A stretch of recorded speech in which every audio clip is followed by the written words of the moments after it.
Hey, what's going on? Hello, guys, and welcome back to another DNA Studios episode. Right, dude? Yeah, pretty much. So, dude, do you want to do the introductions? We'll do it just a quick way. We're not Yeah, gonna do yeah, it. you know. Yeah. So, guys, you already know who that is. Yep. That's Aaron A. Goldman. Yep. Aaron A. Goldman, Aaron M. Goldman.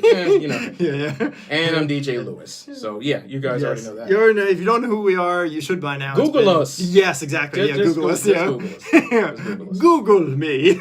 Right. It's like, I dare you. No, that's terrible. Really? Isn't it though? Right, Yes, Dante? of course. Anyway, so dude, you want to tell everybody what we have in store for people today? Yeah, so right now we got ourselves a bit of an overview on an Yes. anime called A Couple of Cuckoos. A couple of cuckoos, yeah. So, dude, do you want to give people just an idea what this is about? Because Yeah. it's one of those weird ones where like some people might like this, some people may absolutely despise it. It really depends on Yeah. your taste. It also depends on what kind of story you kind of like, what kind of story you prefer, right, dude? Right. So Yeah, so basically for this one, guys, it's basically about a 16-year-old super studier known as Nagi, second-year Super student. yeah, super study. It's just that's And funny. apparently he was switched at birth.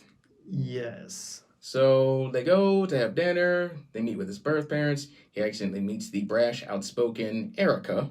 Who's kind of a dick, I will say. Yes. Yeah. Of course, Most of the You'll most probably of the characters you like probably that. get very used to that in this show since there are quite a few Yeah, kind of with comedy harems, stuck-up characters with comedy or something. harems, you're gonna get that. yeah. That's with every comedy harem. Yep. There's at least that one bratty, stuck-up snot. In this case, there's two of them. Yeah. That's even So, worse. yeah. That's even worse. So, yeah.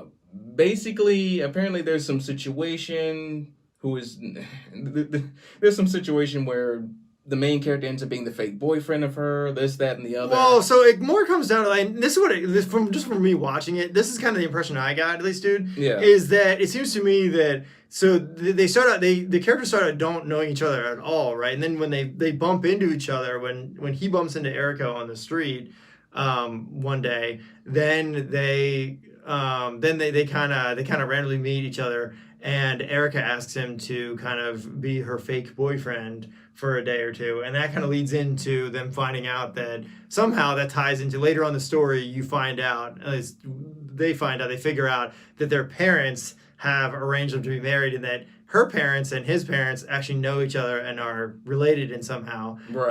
Her parents are part of his family, his extended family. And same with his parents. They're actually related and were switched when they were born. So that leads into Erica meeting up with the family, and they all having dinner together. And that's when the parents explain that the two of them were arranged to be married. Now there's more characters than just that. Don't they? There is actually. There's pretty much more characters than So, just Erica and Nagi. Mm-hmm. So, basically, all in all, from the overview, I'm like, you kind of know how these switch to birth stories kind of go. Yeah, it doesn't. Let's put it this way: it's one of those stories where I could see this, and I probably kind of do see this. Then them just kind of leaving this off on a random cliffhanger and being like, okay, well, we're not going to tell you what happens in the end, and we're just going to leave it up to your imagination. Because, I mean, look, dude, they've done that with Negima. They've done it with a lot of other shows where, like, these ones where there's, like, 3 girls, 1 dude, they never end very well. Or at least they don't normally tell you the ending. There's usually no ending to it. They just, like, leave it hanging up in the air. And you're like, oh, okay, well, whatever. And, you know, it's like, yeah, they just kind of fell into a hole and the planet ended. And it's like, they never made a decision. The majority of the time... Life doesn't work like that. Yeah, apparently the majority of the time when it comes to main harem characters, whether it's 3 girls, 5 girls, or 70 girls. Well, okay, look at Shuffle, for example. Shuffle, you never ever get a decisive ending to the show because he never makes a decision. Yeah, apparently that doesn't even happen. I mean, they might. This one, I could see this one telling you about his situation getting switched at birth and what happened with him getting switched at birth. But I can't see them. I can't see any of the characters making a decisive decision in that because of that. In like the first 3 episodes or so, they all say like, "Hey, we are not going through with this arranged marriage." And they kind of have plans not to, and then they don't always get along, all of them together. The only 2 characters who really get along is his rival and him. Nagi's rival in him, which is like his school friend, who he gets along with, and like they're the only two who actually get along. The other two characters, his sister and Erica, are both using him as kind of a crutch to kind of just get around the family or get away from their family. Yeah, it's one of those situations. Pretty and that's kind of how it comes across to me. Now, you guys might think differently, but that's kind of how I think of it. The other thing is that the characters are not very interesting, right? He's boring. Nagi, you mean in terms of likability? Or? Well, everything, right? The personalities. Yeah. He's a study freak. Just like the description here says, he's a study freak. That's all he wants to do at the beginning. And so when he meets when he meets Erica and his friend from school he already knew, but when he meets Erica and that stuff, and she's this kind of, she's not the smartest person in the world, let's put it that way. She's a little dumb because she's not great at studying and she's not good at the school stuff. But when he meets her and then they go out and do stuff, they plan to go on vacation, they plan to go to the beach and all that stuff, right? He does change a little bit. He does become a little more active, but all he does when he goes to the beach is sit on the beach and read a book, right? So he's that's bland. He's a very bland. It's a very boring character, right? So and he's not the kind of character who's gonna stick up for himself. He's the kind of character who you could walk up to him and beat the crap out of him, and he probably would just sit there and read his book. You're like, whatever. I have a bloody face. He doesn't. It's not. It's one of those ones where like. He reminds me a lot of Shinji Ikari. I hate to say this. Yeah. He does. He's very sad. He's just it's one of those ones where he inspires no confidence. He's not very confident himself, except for when it comes to his test scores. And yeah, it's bland. It almost makes you want to stop watching the show, to be honest with you. Yeah, I think it's well, when it comes to characters like that, I don't really think it's like the show itself. Yeah. But more of like it's a genre thing where like. But dude, I've seen other there's definitely right other comedy, slice of life, shonen, romance, anime that are way better, that actually do put more into their characters, where you could watch it and say, hey, like this is actually kind of cool. Okay, this is actually kind of cool. Yeah. And they have more personality. There's more to the character than just, oh, I'm a boring study nerd. You know what I mean? Right. And like I have no self-confidence. I don't stand up for myself. And I'm just boring, right? I lack a soul. Yeah, I'm basically you're just telling the world that you're that kind of kid who always gets wet willies. Exactly, you always get bullied. You're easily bullied. That just gets wet willies. Which okay, so here's the thing, dude, and I want to mention this, right? Because I think this is important, right? When you watch anime, Dante, one of the big reasons that I think me and like a lot of 90s kids started watching anime was because we were those kids when we were younger, right? Yeah, we were the ones who got bullied, right? So a lot of us who are watching now don't want to see well, it's not that we don't want to see it, it's that we don't want to be reminded. Yeah, we don't want to be reminded of that. So when you go to watch a slice of life show and you're like, hey, I want to get into the character, the last thing you're probably looking to see is the guy getting bullied and like getting beat up every episode, or at least getting abused or used or walked on like a rug in this case, because Nagi does seem like he gets walked over a lot in this show. Yeah. But the last thing you want to see is because the point of anime was that, hey, a lot of the stuff that we watched in the 90s, right, was the whole point of the show was like, hey, they weren't afraid to address those categories, and the characters in back then were like, hey, like, like I might not have done well at this, or I may have sucked at this, but I still made it. They weren't afraid to step out of their comfort zone. Yeah, they were not afraid to step out of their comfort zone, try something new, and then they always were confident enough to pick themselves back up and continue, right? Right. Kind of like Goku, right? Dragon Ball Z is always inspiring. It's that thing of where like, yes, I know like he's not the greatest, right? And he's not like the most powerful in the beginning, but like he gets there and he picks himself up, he doesn't give up, and he keeps going. It's that underdog story where you're rooting for the underdog. In this one, with the couple of cuckoos, I don't get that feeling, and I feel like it's boring. There's nothing really holding you from just saying, okay, I'm done. I'm not gonna watch this because it's the characters are not very interesting. There isn't anything holding you other than just like maybe finding out why they were switched at birth, and that's about it. Once you find out that, which probably could be in the next couple episodes, you could just be like, okay, I'm done. Yeah, I mean, again, it's basically one of these shows that, depending on what you're looking for as an anime fan, it's one of those shows that you just got to take with a grain of salt. I mean, if you go in there with high expectations, forget about it. You're not gonna you're not gonna get it. Yeah, you're from not a series gonna like that. exactly. Yeah, and you're probably gonna be disappointed. Exactly. You know, which no, to be honest with you, dude, I didn't have high expectations going into this one because I had already saw previews of this show. I saw the cast, right, the English cast, which I thought was pretty good. They picked a good cast for the show. I thought the English cast was good. I wasn't sure, and I didn't put any high expectations on this one because I didn't know what I was going to think of it. Right. But I mean, dude, I've hung in there. I've watched it through up until now. I don't think it's definitely not one that I would probably pick to watch all the time, and it's not my style of show. The comedy is really off. To me at least, if you like the slapstick comedy style, right, where people get smacked or whatever, or slapped, tossed around, like it doesn't do a whole lot of that. There's a few scenes like that, but to me in this one, with the type of show they set up, right, and the scenarios they set up in the show, it feels out of place. Because it's like, you know, like most siblings, right? Like, for example, like, dude, you and I have had siblings, right? Yeah. Have you ever just been doing something and you sit there and like you tell your brother no, and like he punches you, you're just gonna sit there and let him punch you, right? Like, no, you're not gonna let him punch you. You're gonna punch him back, right? Yeah, the thing with me and my brother is he's more afraid of me than I am of him. Yeah. So it's like I feel like in this situation that the slapstick comedy doesn't work in some cases because you're like people say no to their siblings. It's a thing, right? In this case, there aren't too many times where Nagi it's still says no. He's just like, oh, he's like, I got punched. Now I have to do what you say. And it's like he feels like he's more of a servant or a slave to someone rather than like he's a brother or a sibling. It kind of leads into one of those hitting things until they change kind of trope that you see in comedy. It happens all the time in comedy. It feels off in this one because you're like, well, siblings, usually brother and sister siblings, they fight and they do fight, but it's not that kind of thing where like usually both siblings are usually, if they're fighting, how can I put this? They're both fighting. Then it's not just a one-sided fight where, oh, I get what I want and that's it, right? And that's the way this one seems, where it's just kind of one-sided.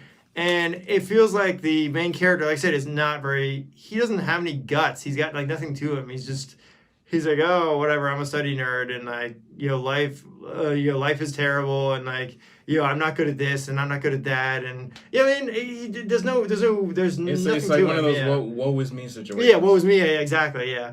And it feels like he's a doormat because like every time he gets into a situation, they walk over him. You know what I mean? Yep. So it doesn't inspire confidence, and it's not the kind of thing where you feel like it's one of those situations where you feel like you want to root for like a character like this. Yeah, exactly. But you know in the back of your mind that they still have that mental hurdle that they have to get over, and for whatever reason they still try to struggle to climb over the hurdle that they dealt with in the first episode. Yeah. So think of it this way, right? If you guys have ever seen like, okay, here's a good example, right?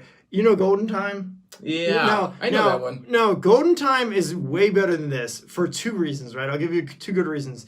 One is because the main character actually is confident enough to try to get over his thing, right? He actually does have confidence, and he does push forward to try to get over something, right? Even though there's no cure or no solution to his problem in the end, he does push through, right? Right. So it gives you a reason to watch. It's that drive, right? Right. The main character has a drive, a goal. They want to get something. With this one, you're like, he's like, I just want to be number one in my class for studying. You're like, really? Like that's your only goal in life is to study in school? What happens when you get out of school? What are you gonna do? You're gonna get some pushover who gets walked around the street?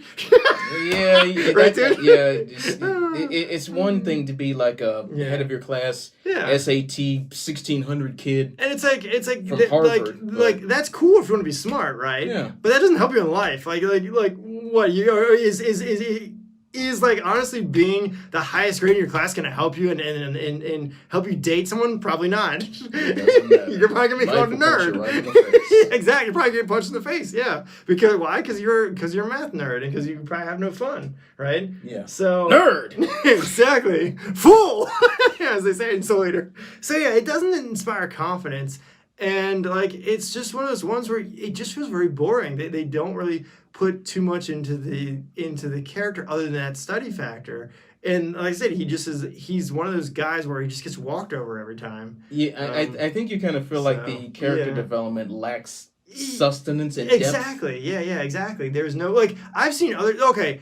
So like I said, Golden Time, right? That's a good example. That does have depth. There are things in there where the main character does have a soul. He's somebody, right? And you feel bad for him because of the character development that they did do with that main character. No, that it's not the greatest, right? There are flaws in Golden Time too, right? Yeah. And yes, there are some really ups and downs in that one too, because of the type of show that it is and the romantic piece of it, right? Right. And there are some pretty I should say mean or bitchy characters in that one too. Yeah. But I think if I was going to recommend something, I would recommend Golden Time over this one. You know what I mean? Yeah, I kind of see where you're coming from with this one. But again, it's basically a show like A Couple of Cuckoos. While it may not be on your radar, on your radar that you may be searching for. Again, I mean, well, like I said, it's not going to be your top show. But like, if you're just looking for something to watch, where like, hey, you're like, I just want an interesting romance story. If you're just watching it for like the purpose of just entertainment, then that's fine. Yeah, or say like maybe you're someone who had a show as a kid, or maybe you got divorced as a kid, right? Right. And your family was split up. That could be a reason. Kind of understand. Yeah, that could be a reason to watch this one. Like, I think that's why I kind of started watching this one, was because my parents were divorced, so I kind of know how it is to be separated, right? But in terms of characters, I wouldn't say that this is the best thing for character development or the characters themselves, of building the characters. They're very what's the word they use, Dante? And one-sided? One-sided, yes. Very one-dimensional. You can see through them very easily. So yeah, and I mean, if you're someone who likes the tsundere that's translucent. If you're someone who likes the tsundere characters, right? These characters aren't necessarily going to be categorized as tsundere, but some of them are very. They do have. They have characteristics of them, and they're very bossy. They're very demanding. They're very stuck up, and they're just very in your face. Especially Erica and the sister. They're in your face. They're gonna put up a fight before you get a chance to even say a word, right? Yeah. But if you're into that kind of thing, hey, you might be into that, right? Me, not so much. Well, I mean, again, like we related before, it's literally one of those shows where you take it with a grain of salt. I mean, like, or you just watch it for the entertainment. So, dude, what do you think, Dottie? Like, with the whole, like, okay, if there's another story, right, where they did something where they switched two characters at birth, but the characters are more interesting and there was more like kind of meat to the show. There's more depth. Would you be interested in watching? And I would say take out the comedy part, but just make it a romance slice of life. Would you be into something like that, dude? It definitely just means that. I mean, I wouldn't completely rip all of the comedy. You can have a little bit, but just don't make it like the center forefront. Don't make it in your face kind of, right. Or so much in your face. This one does have. There are a few moments where it's like too in your face. But like, I mean, if it's a more character driven. Well, usually when it comes to romance, some of the character-driven romance stories are actually have more personality and depth. As opposed to just like your straight hair. Well, see, that's why I mentioned Golden Time, because they do build, like, if you watch Golden Time, they do build on each of the characters, and you do get to know them better than you do in this one. Right. Where this one, they're very transparent. You can see through the characters. You kind of can get the idea of what their personality is by just watching the first like 3 episodes. You're like, oh, okay, Erica's that kind of person who, no, she's not gonna be your boyfriend, but she's gonna use you because she's a rich girl and because she can, right? Yep. And the sister is going to be the sister who's just a pain in the ass, stubborn butthole, like anyone's sister would be, right? Yeah, like what siblings are, the right? Little sister trope. Yeah, okay, maybe not the little sister. Well, but the really annoying one. Yeah, the really annoying, kind of in your face, kind of like, no, I'm not going to listen to you, kind of thing. Yeah. And I'm just going to cause trouble and like beat you up, probably. Yeah, that. So which is terrible. And like if you have a sister like that, I know they say it's not right to fight girls, but hey, sometimes you gotta stick up for yourself, and you gotta. I would say defend. Back, you know? I would say defend more than. I would say defend more than fight. Yeah, defend yourself. Yeah, don't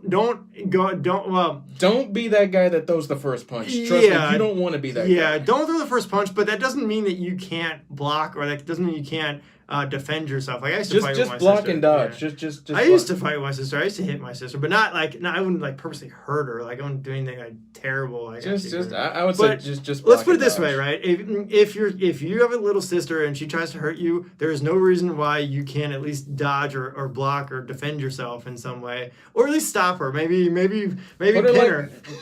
Put her like one of those WWE moves and put her in a submission hold. Yeah, I mean that could work, or a sleeper hold.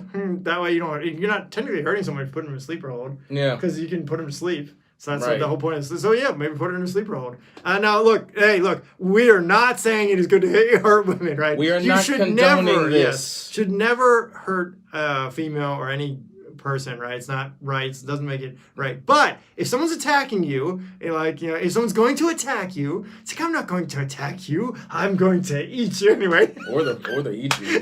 Yeah. If someone is attacking you, there's no reason why you can't stick up for yourself and defend or block, or if you got to put someone in a sleeper hold, so be it. Yeah. Defend yourself. There's a saying, chivalry is dead. In this case, I might actually have to agree with you. So, and look, I mean, that's kind of, how can I put it? In the real world, right, they don't go by the same rules as this show does, where it's okay for just you to beat the crap out of whoever you want, which is in most cases in anime. They don't. Yeah, they're too chivalrous. Let's put it that way. It's too much chivalry. In a case, there's a major difference between fantasy and reality. Yeah, and sadly, there are people in our camp who can't tell the difference between the two. Yeah, I know what you mean, dude. Yeah. And of course, that leads to a lot of lawsuits and jail time.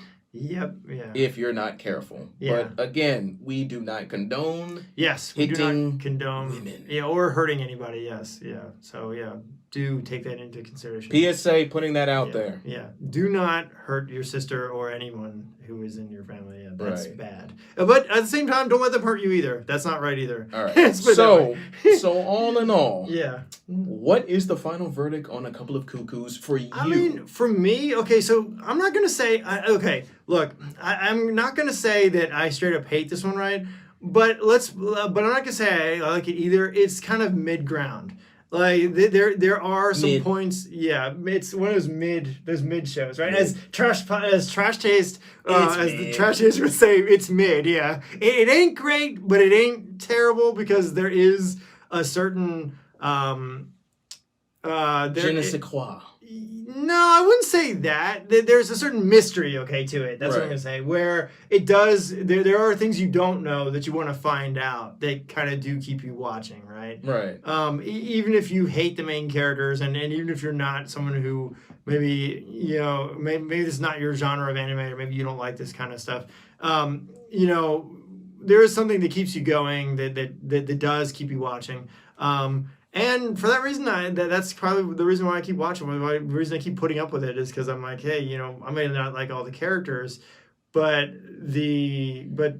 that kind of mystery of the show kind of keeps you watching for that reason. Yeah. It's one of those you're just hanging in there. Just to see what unfolds. Just to see the ending. Which, like I said before, I think I pretty much have this one guessed. Like they're not gonna come down to a final decision.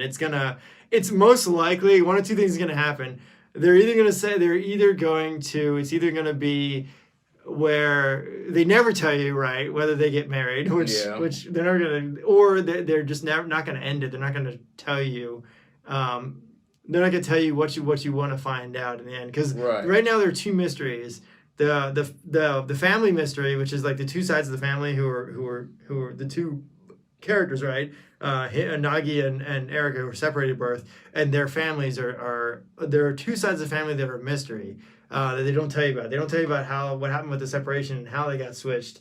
And the father is covering up something. And Erica's father is hiding something because he's rich, right? So they're either not going to tell you those two things, and they're just going to say, "Oh, well, the characters ended up going their own way, and they don't get married," or they're gonna end up hooking up in the end. and they're just going to leave out like a bunch of the other stuff. They're just not going to tell you anymore. They say, oh, the family got together and everything was fine and dandy, and yeah. That's pretty much the way they were probably ended. Either that, and then there's another thing. So remember, something like that happens in another show. I believe that happens in...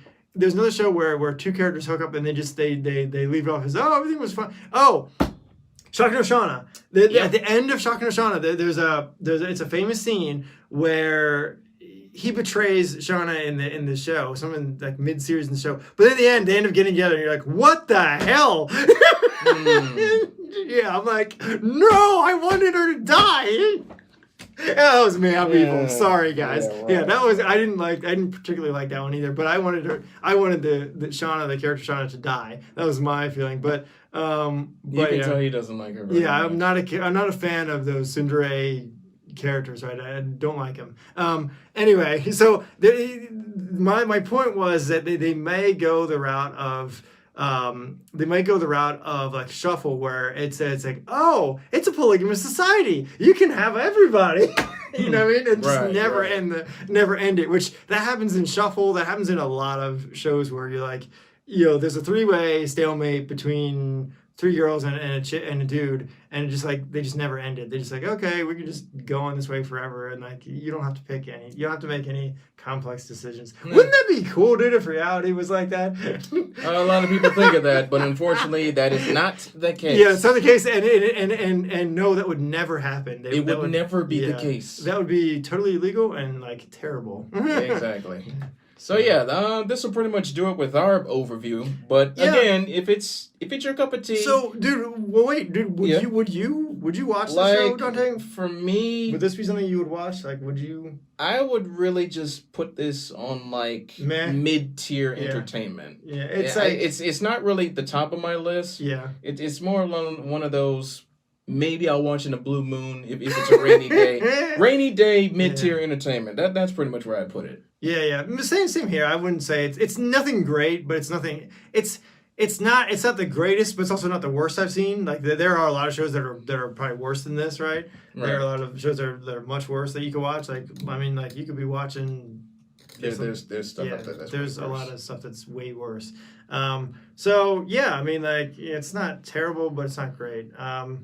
Yeah. Anyway, I hope you guys like this one, and hopefully you guys are not a couple of cuckoos. Yeah. Hopefully you guys. Hopefully for anyone who's watching, hopefully you guys are maybe watching something way better than this right now. Maybe you're starting the new Bleach that came out. Oh yeah. Right? Oh yeah. Or maybe you're watching. What's the name of? Hold on, dude. Wait a minute. Maybe you're watching this show. Vermilion Gold. Yeah, Vermilion Gold. Maybe you're watching that one, which is also not a terrible one, but also not the greatest either. That's another. I'd say it's better than a couple of cuckoos, but not at the top of your list, right? You know, it's maybe it's in the meh category.